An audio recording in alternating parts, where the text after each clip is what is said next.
In today's video, we're gonna populate our react.js components with real data. Well, this is Dev Tips with guest hosts David and MPJ. So, in the code, we have these components. We have some aggregate components, a filter component, and some playlist components. So what I'd like to do now is that we should do something with the title. We haven't created that into a component, but I would like to add something here. It should be like David's playlists. Yeah. So you want something that is more like real data rather than the hard-coded bits of text that we have in the HTML. So I would like this to be username playlists. Yeah. So can I just do that? And we have to just think one step ahead or somehow, like, where would I put that variable? Yeah.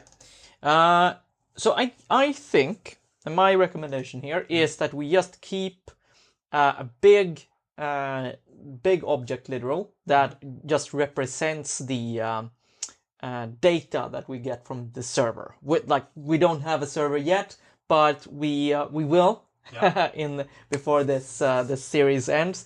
But we're just gonna make like some mock data in that. All right.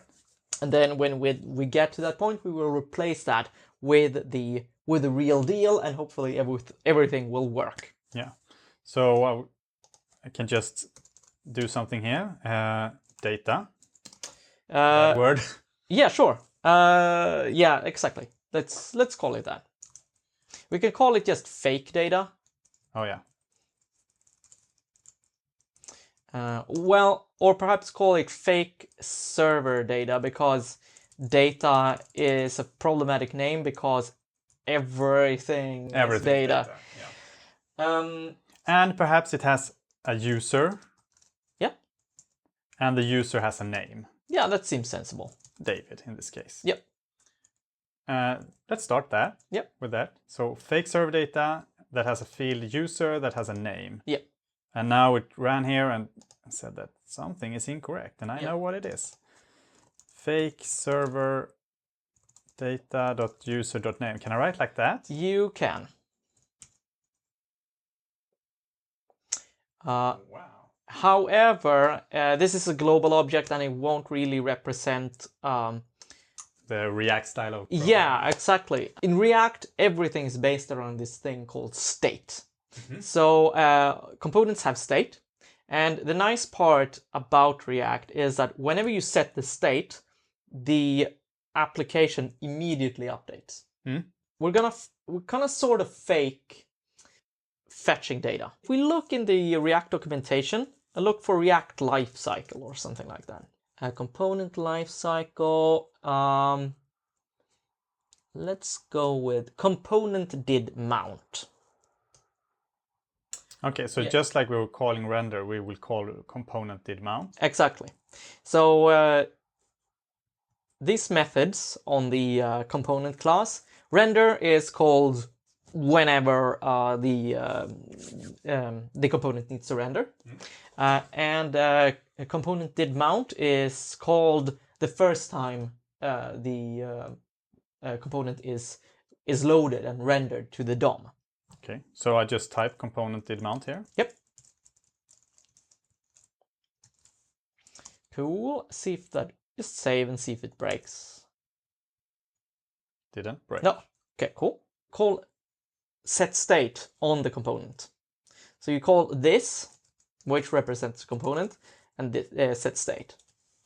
And here, set state expects an object literal. Mm-hmm. And that is going to represent the things that we want to set on the state. Okay. So in this state, we want to set the server data property. Let's invent that. Precisely, but an object literal. You mean like this? Yes. And set the server data property of that to the fake server data. To the fake server data. Yeah. Exactly. Save that. Looks fine. Yes. Now you go to render and you, instead of accessing the fake server data directly, Can we get a line break here? It's super annoying there. You want to access the state. So you go this dot state dot server data and then user name. Exactly. Why not? Cannot. Yeah, okay. This makes sense because server data does not exist before the component has mounted. Oh yeah. So the state is at the point when it does the render, and then it will run the component did mount, and set the state. But that's too late for us.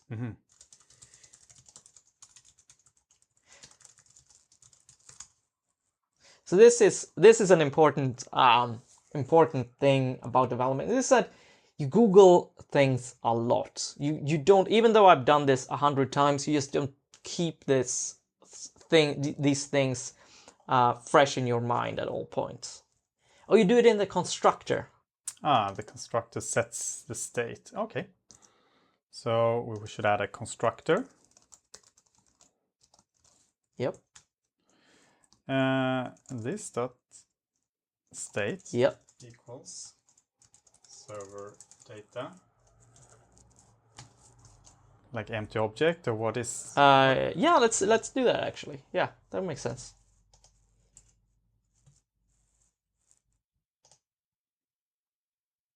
This is not allowed before super. Oh yeah, in constructors you have to call super the first thing you do. There. Yeah, this is an object-oriented programming thingy. Don't worry too much about it. It's just something that you need to do. Yeah, and now it basically says that it has no name attribute. Yeah, exactly, because the server data is this empty object, and there it's trying to access the name property of the user, but there's no user object. Does React have some cool shorthands for just checking if that is existing or not existing? Again, like this is the thing. You tend to think here like, oh, React has something special. This is again just JavaScript and HTML. So you can just write JavaScript here. Yeah. So in this case, you would just use the and operator. So you just go this state dot server data and then you write this state server data again. Precisely. And this is expecting that when we get, so this is basically checking like, is there some server data? And then if there is server data, fetch the user and name. Precisely. But then we can't have the empty, we should have just nodal here or undefined. Because otherwise it will say that this exists because it's an object. That's true. Yeah. So if we save, it will still fail, right? Because server data does exist. Yeah, it's an empty object, but it's still an object. Precisely. That doesn't have a user. Yeah, it's the user existence that we want to check for. Like that? Yes. And then we should have to set the user here. No, we don't. That is what this first part does. Oh yeah, of course. All right. So just to walk through this. It becomes a bit more obvious if you do a line break after the ampersands. So what the ampersands does is that it takes what's on the left side of it, and if that is true, it checks if what's on the right side of it is also true or truthy if it exists. So what happens here is that in the case where we have a user, which is the second time this it renders, it will move to the second part of the statement and evaluate that. But in the first render, it will find that the first part of the statement, which is this one, this is falsy, it's undefined, it does not exist. So it stops. It never passes this one. And that is what the double ampersands does. This is called, if you want to Google these, if this confuses you, it's called the Boolean and operator, I think. Now I would like to do something similar then with these components. How do I do that? All right, so... Because I want to have them to this should be some kind of number, but we haven't really decided what kind of number. So we should like mock up some fake server data here as well, which says basically I have. If I'm looking at the detailed spec, this says that it lists the number of playlists, 54 playlists. So let's do that. Let's first create some fake playlists. So are they on the user? Yeah, you're probably right. I mean, we're gonna construct this data anyway, but yeah. So here's an array. This is like a bunch of items after each other, and we're gonna have 4 items. Yep.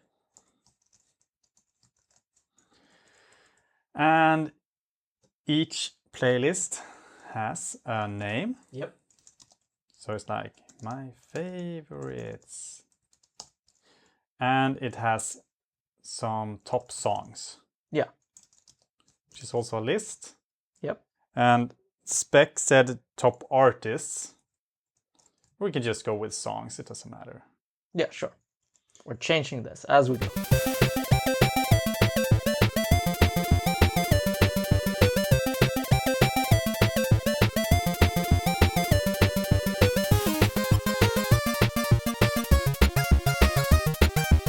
These aggregate numbers, are they in any way connected to this? Yeah, they are. So we should add something here as well. Or do we need that? We don't, to be honest, we don't actually at this point. This is just gonna count the number of playlists. Yeah. So we don't actually need any data in them yet.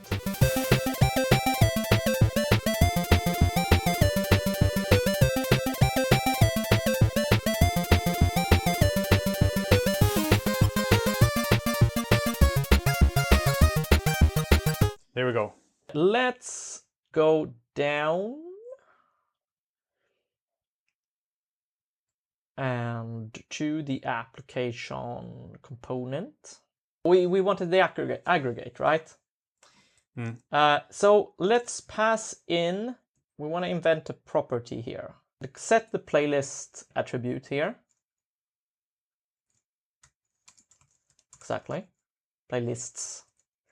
And then pass in the playlists. Here? Yeah, exactly. Yeah, in the same way I did here, I guess. Yes, precisely.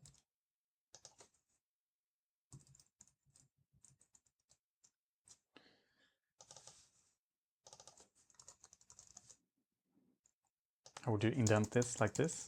I don't know. I would probably, that seems fine. It's a matter of taste. So what will happen now is that this will make the playlist available inside of the aggregate as a props. Yeah.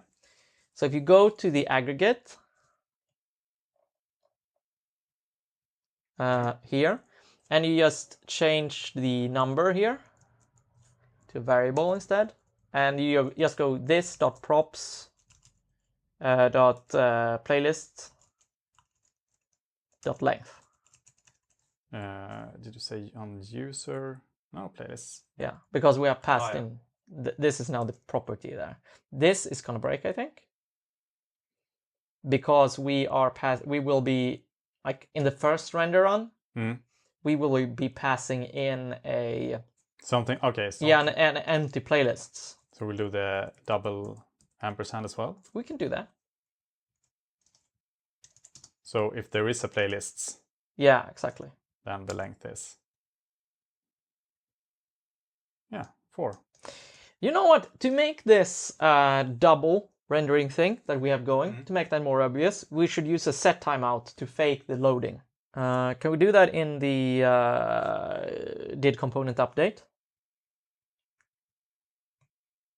Or the component did mount. So you wrap this in a set timeout. Wrap this in a set timeout. Yeah. Okay.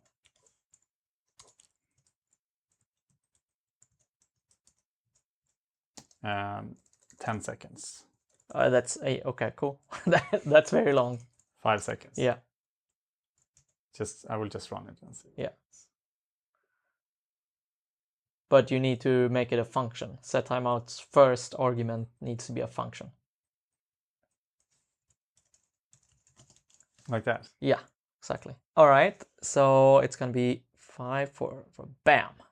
Yeah, because this is not this function's this. Yes. Okay, so now we're getting into some weird JavaScript quirks here. So setTimeout is a handy function in JavaScript that takes one argument, the second one, we can talk about that first, which is a time in milliseconds. In this case, we are specifying 5,000 milliseconds, that's 5 seconds. And once those 5 seconds have executed, they will execute a function that they have been passed. setTimeout has been passed. So here we are passing it a function that is what we want to have happen once those 5 seconds have passed. So after these 5 seconds, we want this to run. Precisely. The problem is that while we are outside of the setTimeout, this will refer to the component. However, when setTimeout is actually executed, this is going to refer to something completely different because this function is detached from the component. However, there is a new kind of function in modern JavaScript that is called the arrow function. And the arrow function, if you use it, will, at the time you define the arrow function, it will lock the this to be whatever it was at the time of defining the function. It works just the same. It looks kind of like normal functions, but it doesn't use the function keyword, and instead it just does an arrow like that. Exactly. And if I save and run this, it should work? Yes. Waiting 5 seconds. Boom. This is how React works. It just automatically updates. Notice here that we just changed the data. We didn't really, we didn't add any new, change this DOM element when the data is updated. We just updated the data, and because we have done the data binding stuff, that means that it just automatically re-renders. Let's make that timeout a little bit shorter. Just 1 second. Yeah. That's enough to see that something will happen. These components here, it's not super nice that they look kind of weird when the data is not loaded. Yeah. So perhaps we should only show them when we actually have the data. Yeah. So we can do that with the header first. In the aggregate component? No, in the header. The David's playlists. Here. Yeah, exactly. But wrap that entire thing in JavaScript. What? All of this stuff? Yeah, exactly. What do you mean by wrapping it in JavaScript? Like in the curly brackets things.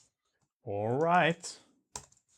And then we just do the move that this state server data thing if the user exists check.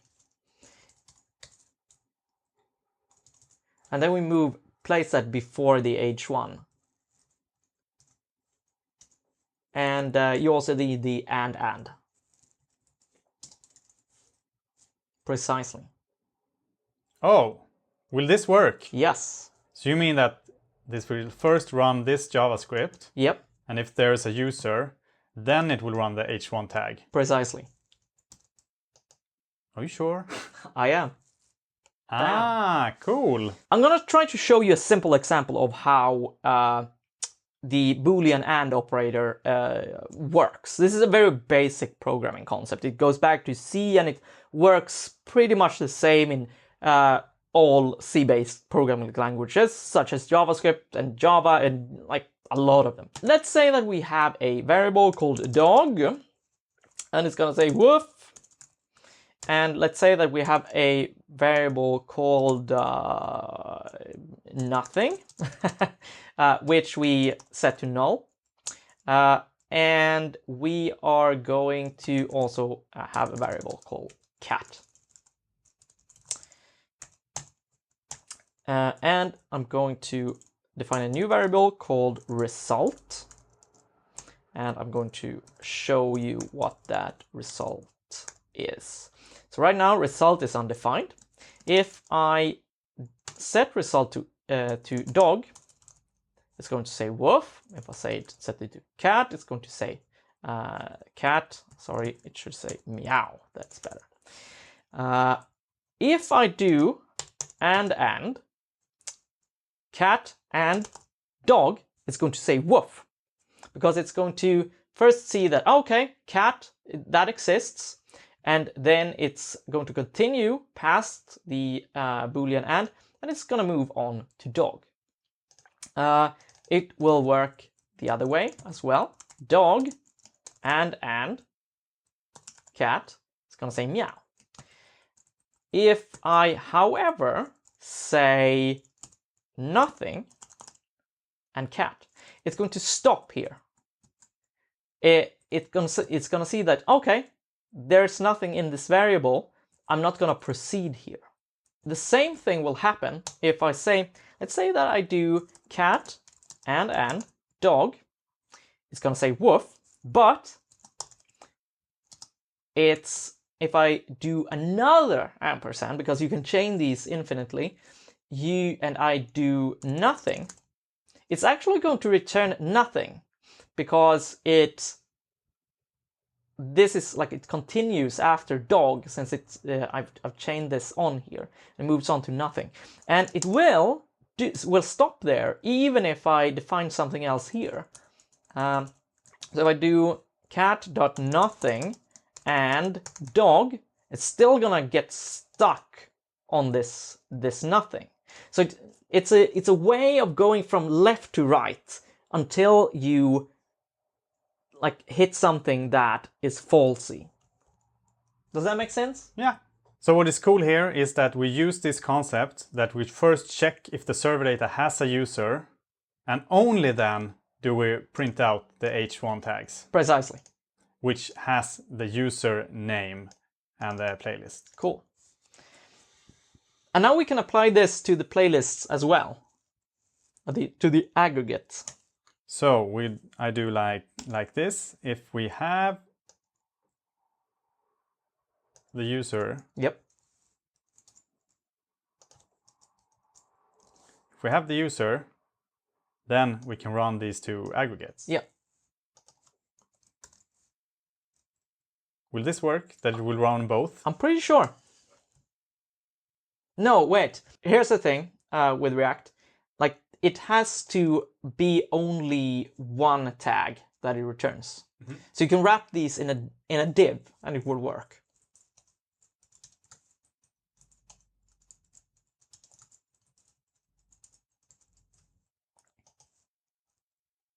Ah, cool. One cool side benefit of what we just did is that right now the aggregate component is checking for if like it has a check inside of it to check if the playlists are null. But now that since we are now checking it before we are rendering the aggregate component, that case can no longer happen. But basically here, because everything here is depending on whether we have playlists or not, we should just wrap everything in this div. Oh, that's a good idea. So we will just take this part, move it here, and take this part, and move it here. And indent this so it makes more sense. So nothing, and then after a while everything pops up, which feels more like that you're waiting for some data to load. Yeah, we can actually do a loading dialog now. Mm-hmm. If you change the double ampersands, this, yep, to a question mark, and then after the div, you do a colon. And then I can output some text. I think you can. Can I put loading? Yeah. Yeah, and this could be like an h1 tag or something. Like this could be something else. Exactly. And then we wouldn't.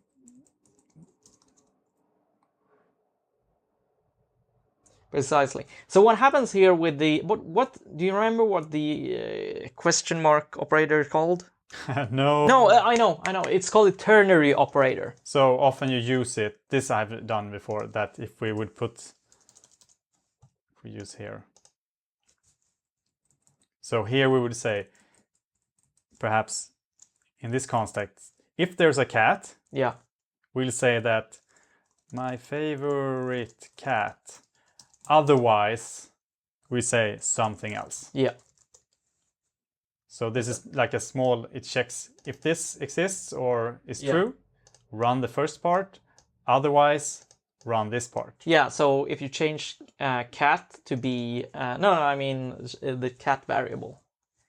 Change meow to be null. Yeah, then it checks for cat. Cat is nothing, so it's like, go for something else. And we use the ternary operator a lot in React. And then because I like it nice and clean, I will just put up this style thing with the default style.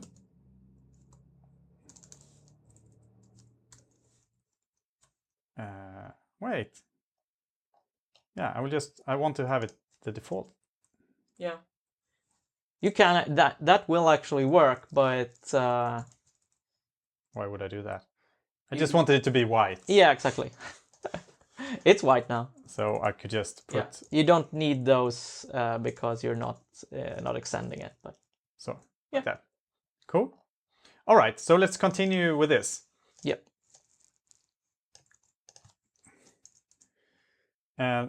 Should we just make the same for the next aggregate? It said 240 hours. It will have some kind of other data, but it's still related to the playlists and their songs. So we should just add that. But how will we make this one be different from that one? This text. Yeah. Perhaps it shouldn't be one. No, we can just use a property for that, right? Yeah, but how should it figure out that you shouldn't show the number of playlists first and then the number of hours? Oh, that's true. That's true. You know what? Since it now has logic inside of it, I think that we should make one. It doesn't seem right that these two are the same type of component. Yeah. They just look the same, but they have completely different logic. So we call this playlist counter. Yeah. Like that. Yep. And then call this hours. Yeah. Counter. Should this also get this data through here? I think so. I think so. Because it will be using the same data. It will. It will. And then we will do the...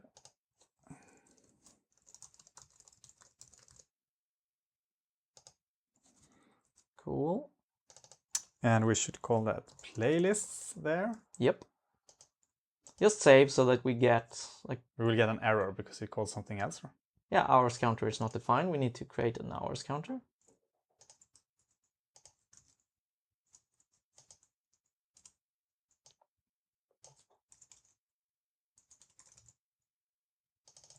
Do, do, do, do.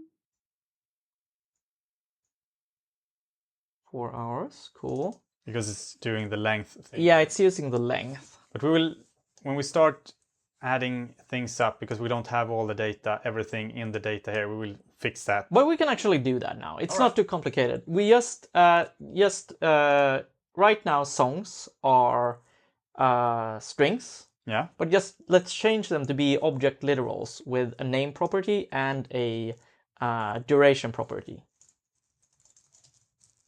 Oops. This will be seconds. I don't know. Yeah.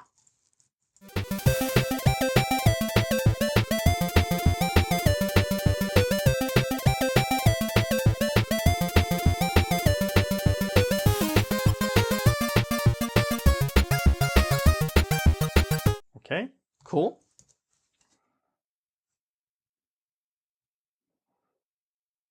In the hours counter, where would we do the math? Here in the renderer or somewhere else? I think we can do it in the render.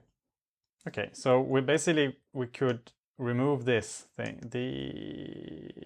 Yeah, for the let's remove these playlist check, because the playlist is actually guaranteed to be true here. Like it's guaranteed to exist.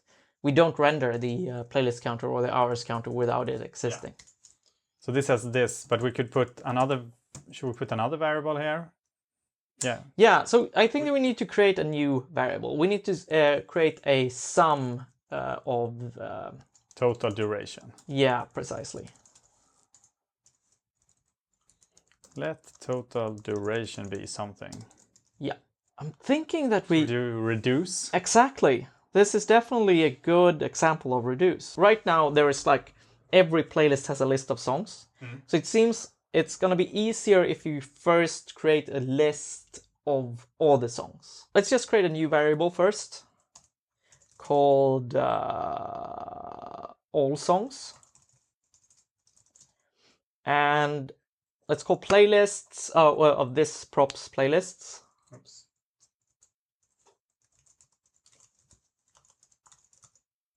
And then we're gonna reduce that. All right, so here now you're gonna learn an advanced functional programming concept called reduce. What reduce does is that it reduces something to a single value. So in this case, we want to reduce the playlists to a list of songs. Okay. It takes two arguments. The first argument let's define the second argument first, actually. It's so not parents. And it's going to be like the initial state of the reduce. An empty list. Precisely. So we're going to start with an empty list, and then as we go through the playlist, we're going to take all of those items and throw them into this array, the new array of songs that we are creating, and then finally return it, and that will end up in the all songs variable. It takes a function. Should I write the arrow stuff, or should I just write? It doesn't matter in this case, but let's continue with the arrow functions. Yeah. So the first argument to reduce is it's the array that we are the object that we are reducing to, the I don't know what target array, or I'm not sure what exactly to call it. Sometimes you just in examples you tend to just refer to it as the accumulator, which is like a very general term. Oh, okay, the thing that we're building. Yeah, perhaps we just call it songs. Songs. Yeah. And then the second argument is like each playlist. Because this function that we are creating here, it's going to run for every playlist. So here we want the reduce operation to return the modified songs after this little iteration. Do I have to write return? Yeah. So something from each playlist. Precisely. The songs from each playlist. Precisely. And now we want to combine that with the songs array that we are building. Oh yeah. So I don't remember the command for that. I think it's concat. So songs.concat, like that? I think so. So we have this array songs that starts out as nothing. Yep. And then we add each playlist songs to that. So first it will be the first 3 songs. Yeah. First 3 songs, and then it will add these 3 songs, and then it will add these 3 songs, yeah, etc. And that should be it. I think so. So let's just see if to check all songs.length, we'll just see how many songs. Oh, that's true. And this one it won't run. So it says 12 hours, but it's actually 12 songs because we are not done yet. But we have figured out that how to get all the songs in one list. Yeah. And the total duration will be, we'll do the same thing, but with the duration, right? Yeah.